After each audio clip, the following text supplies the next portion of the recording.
Hello everyone, hope you all are doing perfectly fine. This is me again and welcome back to my YouTube channel Explore Psyche. So in the previous lecture we have been discussing about the clinical psychology, जिसके अंदर हमने देखा कि clinical psychology होती क्या है, इसके aims क्या हैं और इसके perspectives पे बात की है और इसी तरह इसकी definitions हो गई और इन चीज़ों पे बात की है. And now in today's lecture I'm gonna talk about the interventions in clinical psychology, यानी कि क्लिनिकल साइकोलॉजी के अंदर कौन सी इंटरवेंशंस हैं जो कि साइकोलॉजिस्ट यूज़ करते हैं for the treatment of their clients.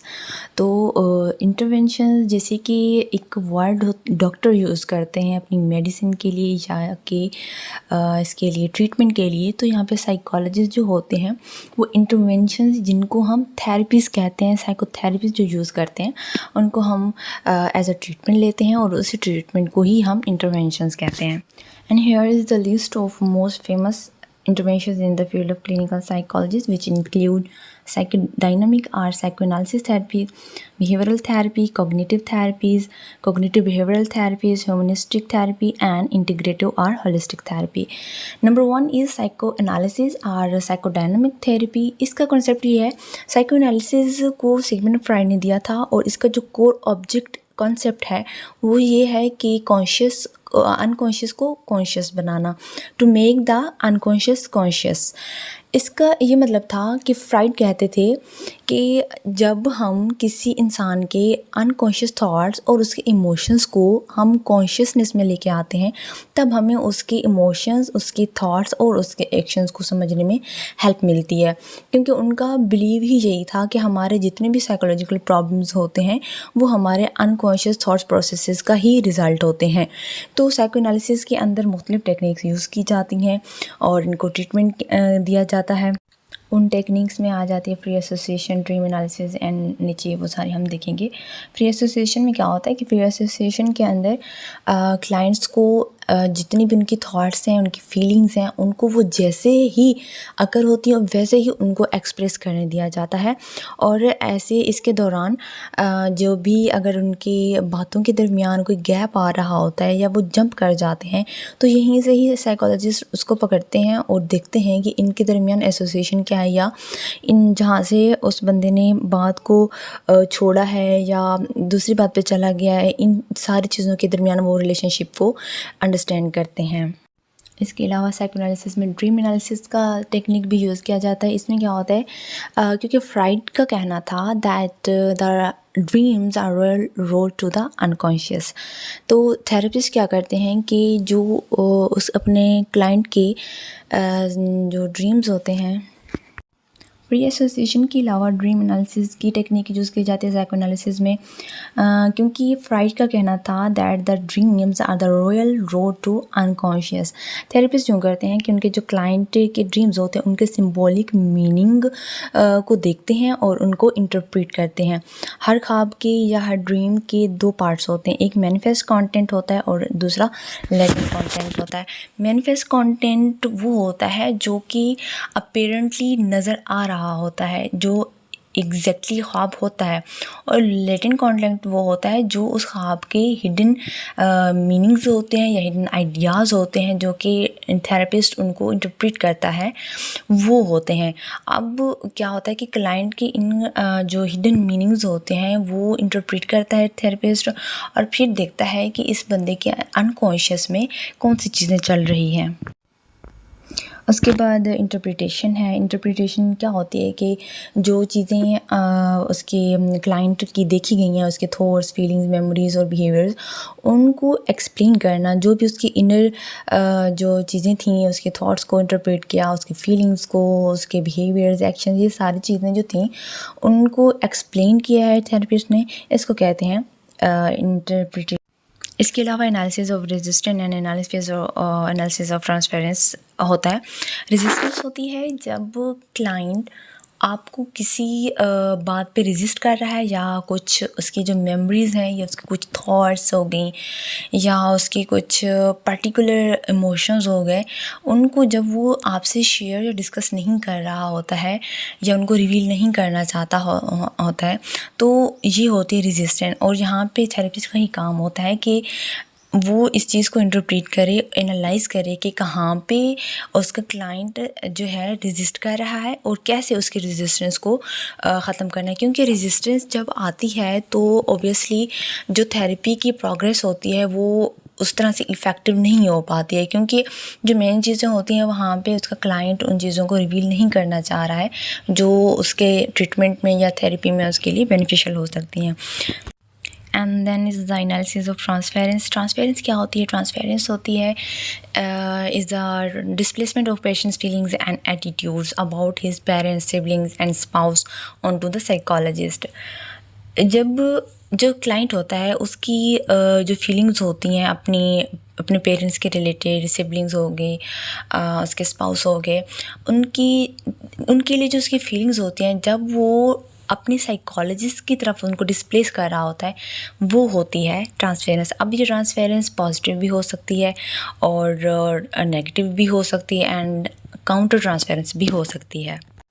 Now number 2 is behaviour therapy. Behaviour therapies जो होती हैं उनकी दो अजम्पशंस हैं। Number 1 is that behaviour is a product of learning and number 2 is that what has been learn can be unlearned. कि आपकी जो behaviour है वो लर्निंग की प्रोडक्ट है और जो आपने लर्निंग की है या जो चीज़ें आपने लर्न की हैं उनको अनलर्न भी किया जा सकता है।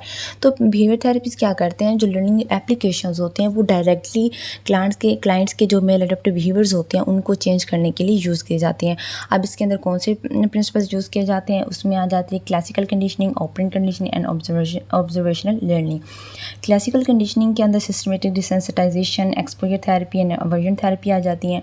ऑपरेंट के अंदर token economics, response shaping and technique आ जाती है एंड ऑब्जर्वेशनल लर्निंग के अंदर social skills training and assertiveness skills आ जाती हैं। Number 3 is cognitive therapy. Cognitive therapy के अंदर एरन बेक का बहुत ज़्यादा काम है। तो जो कोग्निटिव थेरेपी है वो इस बात पे जोर देती है कि लोग जो चीज़ सोचते हैं वो करते नहीं हैं, मतलब कि जो चीज़ें वो सोच रहे हैं वो करने की बजाय वो सोच रहे होते हैं।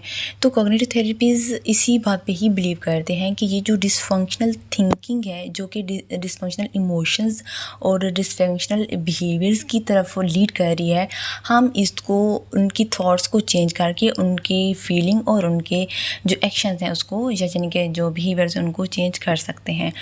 अब एरन और उसके जो भी उसके साथ काम करने वाले थे उनका भी यही एम्फेसिस था कि उन्होंने जो उनके क्लाइंट्स थे उनको उनकी जो कॉग्निटिव थेरेपी है उसको यूज़ करते हुए उनकी नेगेटिव थिंकिंग को पॉजिटिव थिंकिंग में में चेंज करने के लिए ही काम किया। फॉर एग्ज़ाम्पल एक बंदा है वो ये सोचता है I am worthless as my all work goes wrong. यहाँ पे उसकी जो डिसफंक्शनल थिंकिंग है, अब उसको पॉजिटिव कैसे बनाना है, उसको इस तरह से उस बंदे को की वर्डिंग जो है या उसकी जो थॉट है उनको चेंज किया जा सकता है। That he must say I have not use my potential, I can do the right things. तो इस तरह से उसकी जो वर्डिंग है, उसकी जो थिंकिंग है उसको चेंज करके अगर वो इस तरह पॉजिटिव सोचेगा तो उसके एक्शंस में पॉजिटिविटी आएगी। उसके बाद मोस्ट इम्पॉर्टेंट थेरेपी है CBT यानी कि कोग्निटिव बिहेवियरल थेरेपी। जैसे कि हमने देखा कि कोग्निटिव बिहेवियर को अलग से देखा, बिहेवियरल को अलग से देखा। कोग्निटिव वाले कहते थे कि हम जो है कोग्निशन यानी कि थॉट्स को चेंज करके जो है लाइफ चेंज कर सकते हैं। बिहेवियरल वाले कहते थे कि हमने किस तरह से बिहेवियर्स को चेंज करना है। अब ये जो थेरेपी है ये कहती है कि थॉट्स और बिहेवियर्स दोनों पे वर्क करना है हमने। तो एल्बर्ट एलिस ने एक थेरेपी दी थी जिसको REBT यानी कि रेशनल इमोटिव बिहेवियर थेरेपी कहते हैं, जो कि इस चीज़ पे जोर देती थी to restructure a person believe system into a more realistic, rational and logical set of views. क्योंकि एल्बर्ट एलिस का कहना था कि बहुत से लोग एक अनहैप्पी ज़िंदगी गुजार रहे होते हैं और साइकोलॉजिकल डिसऑर्डर्स से गुजर रहे होते हैं। उसकी यही वजह होती है क्योंकि वो इरेशनल अनरियलिस्टिक आइडियाज़ रखे हुए होते हैं अपनी ज़िंदगी में, जो कि उनको सेल्फ डिफीटिंग के अंदर उनको स्ट्रक करके रखती है और इस तरह वो अपनी लाइफ को रेशनली नहीं जी पाते हैं। तो उसने एक ABC मॉडल दिया था जिसके अकॉर्डिंग ये कॉन्सेप्ट था उसका कि इरेशनल बिलीव्स नेगेटिव से इरेशनल बिलीफ से नेगेटिव इमोशंस आते हैं जो कि फिर इरेशनल बिलीव्स की तरफ ले जाते हैं, और यही इरेशनल बिलीव्स जो होते हैं वो सेल्फ डिफीटिंग साइकिल की तरफ लीड करते हैं। तो इसमें ये था कि उसका ABC मॉडल ए से है कि नेगेटिव एक्टिवेटिंग कंडीशन पैदा होती है, और इसके बाद उसकी जो एक्टिवेशन इरेशनल बिलीफ सिस्टम की फिर एक्टिवेशन हो जाती है इसकी तरफ, और फिर जब इरेशनल बिलीफ सिस्टम जो एक्टिव हो जाता है तो वो इस चीज़ को लीड करता है टू द इमोशन कंसिक्वेंसेस। इसको हम एक मिसाल से देखते हैं, ए की तरफ देखते हैं। ए हमारा है एक्टिवेटिंग कंडीशन, यानी कि कोई ब्रेकअप हो जाता है। तो बी हमारा है बिलीफ सिस्टम। अब उसका ब्रेकअप हुआ बंदे का, तो उसने ये उसका बिलीफ सिस्टम बना कि I never be loved again, मुझे कभी भी मतलब मुझसे प्यार नहीं किया जा सकता। अब उसका ये बिलीफ सिस्टम बनना है जो कि इरेशनल था। अब उसका कंसिक्वेंसेस यानी कि सी क्या निकला कि वो या एनजाइटी में चला गया, लोनलीनेस में, सैडनेस में या डिप्रेशन में। तो ये उसका जो था कंसिक्वेंस निकला। और यही कॉन्सेप्ट उसका था कि जैसे इरेशनल बिलीव्स बनते हैं, नेगेटिव इमोशंस आते हैं, तो वही हमें जो है किसी साइकोलॉजिकल डिसऑर्डर की तरफ लेके जाते हैं। और इसके बाद है थेरेपी जो कि है ह्यूमनिस्टिक थेरेपी। तो ह्यूमनिस्टिक थेरेपीज जिसके अंदर अब्राहम मैस्लो और कार्ल रॉजर्स जिसका नाम बहुत ज़्यादा जो है फेमस है। अब इनका क्या कहना था, और या ये किस चीज़ पे एम्फोसिस करते थे कि उनका कहना था कि हर इंसान के अंदर अपनी जो रेशनल चॉइसेस हैं और जो अपना पोटेंशियल है उसको यूज़ करने का, डेवलप करने की पूरी कैपेसिटी है। इसका मेन कॉन्सेप्ट ये है कि ह्यूमनिस्टिक जो पर्सपेक्टिव वाले थे वो ये कहते थे कि हर इंसान के अंदर अपने पोटेंशियल को यूज़ करने की, अपनी चॉइसेस बनाने की, डिसीजन लेने की, ये सारी जो कैपेबिलिटीज़ हैं वो उसके अंदर मौजूद हैं, बल्कि ये उसकी अपनी अथॉरिटीज़ हैं जिनको वो यूज़ कर सकता है। हमने बस उनको क्या करना है, सपोर्ट करना है, ताकि उनकी ये जो सोच है, थॉट्स, इमोशंस हैं, हम उनको एक डायरेक्शन दे दें।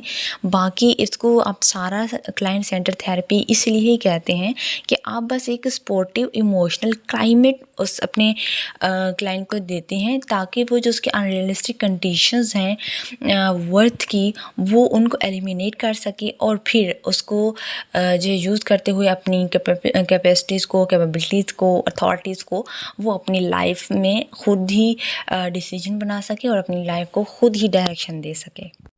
उसके बाद है इंटीग्रेटिव या होलिस्टिक थेरेपी हम इसको कहते हैं। इनका जो है कॉन्सेप्ट ये है कि आप इसको कॉम्बिनेशन थेरेपी भी कह सकते हैं। वो इसलिए कि जो इंटीग्रेटिव या होलिस्टिक थेरेपी वाले होते हैं या थेरेपिस्ट होते हैं वो यूँ करते हैं, वो किसी एक थेरेपी को यूज़ नहीं करते हैं या किसी एक अप्रोच पे नहीं बंधे रहते हैं, बल्कि वो यूँ करते हैं कि जो डिफरेंट अप्रोचेज़ हैं उनकी कुछ एलिमेंट्स को निकाल लेते हैं, ब्लेंड करते हैं, और फिर क्लाइंट्स जो उनके आते हैं उनकी नीड्स के अकॉर्डिंग ही उनका ट्रीटमेंट देते हैं, और उन अप्रोचेज़ के जो एलिमेंट्स उन्होंने निकाले होते हैं उनको यूज़ करते हैं।